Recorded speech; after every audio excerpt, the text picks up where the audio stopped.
This channel does not promote any violent, harmful, or illegal activities. All content provided by this channel is meant for an educational purpose only. আর এবার বিশ্ব জয়ের খবর, দেশের মেয়েরা স্বপ্ন পূরণ করে ফেলেছে। প্রথমবার বিশ্ব চ্যাম্পিয়ন হয়েছে ভারতের মহিলা ক্রিকেট দল। 22 গজে ভারতের জয় জয়কার ইতিহাস গড়েছেন হারমানপ্রীত স্মৃতিরা। 52 রানে দক্ষিণ আফ্রিকাকে হারিয়ে দিয়েছেন বিশ্বজয়ী জেমাইমা রিচারা। অনবদ্য ব্যাটিং বোলিং সব সেকশনে শেফালি দীপ্তিরা উজ্জ্বল হয়ে রয়েছে। 5 উইকেট নিয়েছেন দীপ্তি। 22 উইকেট নিয়ে টুর্নামেন্টের সর্বোচ্চ উইকেট শিকারী দীপ্তি। শেফালির দখলে 2 উইকেট, ব্যাট হাতে 58 রানে দীপ্তি জল করে 87 রানের ঝকঝকে ইনিংসে শেফালি বর্মন। আর প্রথম বাঙালি হিসেবে বিশ্বকাপ জয় রিচা ঘোষের। সৌরভ গঙ্গোপাধ্যায়, ঝুলন গোস্বামীদের যে আক্ষেপ, সেই আক্ষেপটা মিটিয়ে দিয়েছেন শিলিগুড়ির মেয়ে রিচা ঘোষ। দেশ জুড়ে উৎসব চলছে আর রিচাকে নিয়ে আলাদা আনন্দ উন্মাদনা বাঙালিদের। মহিলা ক্রিকেট দলকে অভিনন্দন জানিয়েছেন প্রধানমন্ত্রী নরেন্দ্র মোদী, মুখ্যমন্ত্রী মমতা বন্দ্যোপাধ্যায়। তিনি শুভেচ্ছা জানিয়েছেন এবং সমস্ত ফ্র্যাটার্নিটি থেকে সকলে এই মহিলা বিশ্বকাপারদের শুভেচ্ছা জানিয়েছেন, অভিনন্দন জানিয়েছেন। কারণ মহিলা বিশ্বকাপ জয় শুধুমাত্র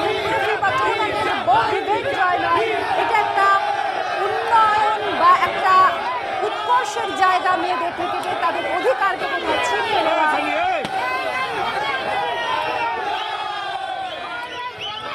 আর বারবার রিচার কথা বলতে হয়। সৌরভ গঙ্গোপাধ্যায় আমাদের উচ্চাশা কোথায় নিয়ে গিয়েছিলেন, ঝুলন গোস্বামী, কিন্তু তারা পারেননি সেই স্বাদ আমাদের দিতে। রিচা ঘোষ পেরেছেন। শিলিগুড়ির মেয়ে হাত ধরেই বাঙালি প্রথমবার ক্রিকেট বিশ্বকাপ ছুঁয়ে দেখলো। ফাইনালে দক্ষিণ আফ্রিকার বিরুদ্ধে ব্যাট হাতে মার কাটার পারফরমেন্স রিচা। ঘরের মেয়ের রিচার জন্য গর্বিত শিলিগুড়ি। দক্ষিণ আফ্রিকার বিরুদ্ধে বিশ্বকাপ ফাইনালে রিচার 34 রান একটা ভাইটাল অবদান রেখেছে। ম্যাচের পর রিচাও বলেছেন জীবন বাজি রেখে নেমেছিলেন ফাইনালে। বিশ্বকাপ জিতে স্বপ্ন পূরণ করেছেন। নিজেদের সেরাটা দেওয়ার পণ করেই তারা মাঠে নেমেছিলেন। রিচার বাবা, তার বক্তব্য একটু শুনুন। মেয়ে বিশ্বকাপ হাতে নিয়ে যখন রাত চাষ করছে তখন রিচার বাবার কথা শুনুন। মানে আউট অফ ওয়ার্ডস আসলে, হ্যাঁ, মানে এগুলো দিয়ে ওই ভাষায় প্রকাশ করার মতন পরিস্থিতি আমার নেই এই মুহূর্তে।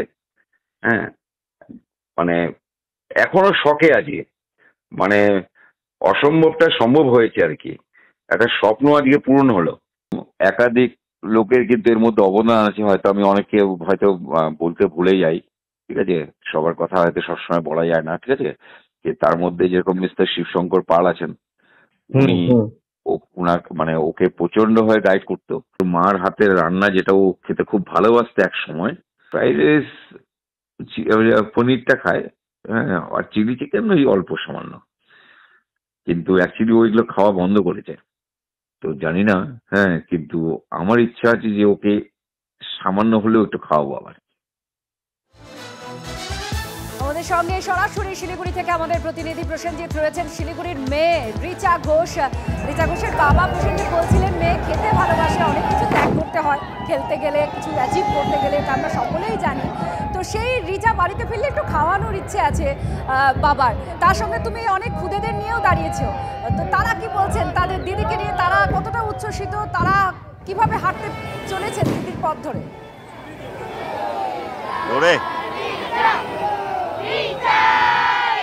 দেখো, শিলিগুড়িতে থাকলে এই ঘরের মাঠেই প্র্যাকটিস করে রিচা, এবং এরা যারা খেলছে কেউ আগামী দিনের প্লেয়ার যারা বড় হবে, এভাবেই আবার বিশ্বকাপ ছিনিয়ে আনবে। আর এমন কয়েকজন আছে যারা রিচার সঙ্গে দীর্ঘদিন খেলেছে। রিচার এক সময়কার কোচ আছেন। এই মাঠও কিন্তু গোটা দেশের মতো রিচাকে এবং গোটা দলকে সালাম জানাচ্ছে।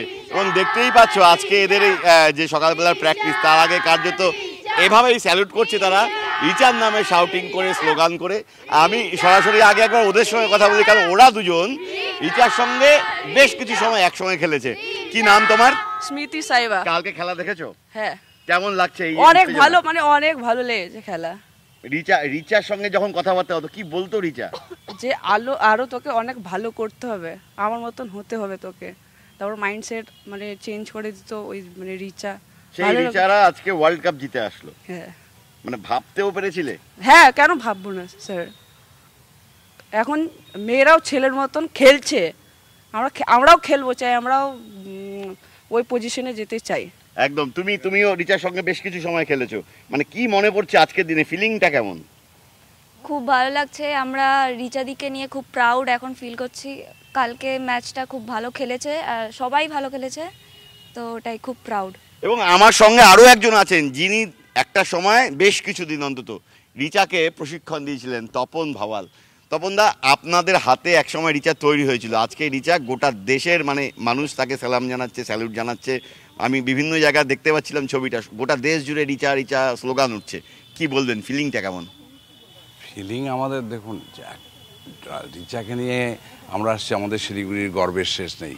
কিন্তু রিচাকে যদি আমরা সেইভাবে দেখি তাহলে রিচা কিন্তু ছোট্ট শহর থেকে উঠেছে ওর নিজে, এবং তার সঙ্গে ওর বাবা সবচাইতে বেশি হেল্প করেছে।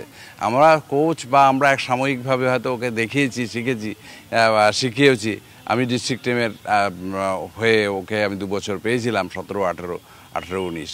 সেই সময় আমাদের তখন মনে হয়েছিল যে রিচারা ওয়ার্ল্ড কাপ জিততে পারে, সেইটা তখন হয়তো সেই মুহূর্তে আমাদের এতটা উচ্চাকাঙ্ক্ষী আমরা ছিলাম না যে রিচা একদম ইন্ডিয়া খেলবে, এইরকম আমাদের ফিলিং তখনই ছিল। তখনও বেঙ্গল হয়ে গেলে, তখনও ইন্ডিয়া টিমে চান্স পায়নি, কিন্তু ও যে আগামী দিনের বেঙ্গলের স্টার হবে সেটা, বা ইন্ডিয়া টিমের স্টার কালকে যখন জিতলো, এবং এই আজকের ডেটে দাঁড়িয়ে ফিলিংসটা কি, এই যে আপনার মাঠেও আপনার এখন যাদেরকে প্রশিক্ষণ দিচ্ছেন তারাও রিচার নামে স্লোগান দিচ্ছে? ডেফিনেটলি এ তো হতেই হবে, কেননা ওদের মধ্যে ভীষণভাবে এক্সাইটমেন্ট, ওরা ভীষণভাবে ইন্সপায়ার্ড যে আমাদের দিদি মেয়েরাও পারে। শুধু তাই না, রিচা আমাদের এখানে এসে যখনই আসে তখনই আমাদেরকে একটু সময় দেয়, এবং সেই সময়টা দেওয়া হচ্ছে ওদেরকে শুধু মেন্টালি। শিলিগুড়ির মানুষের নেই, এবং তার একেবারে শুরু দিকের কোচ, তার সঙ্গে যারা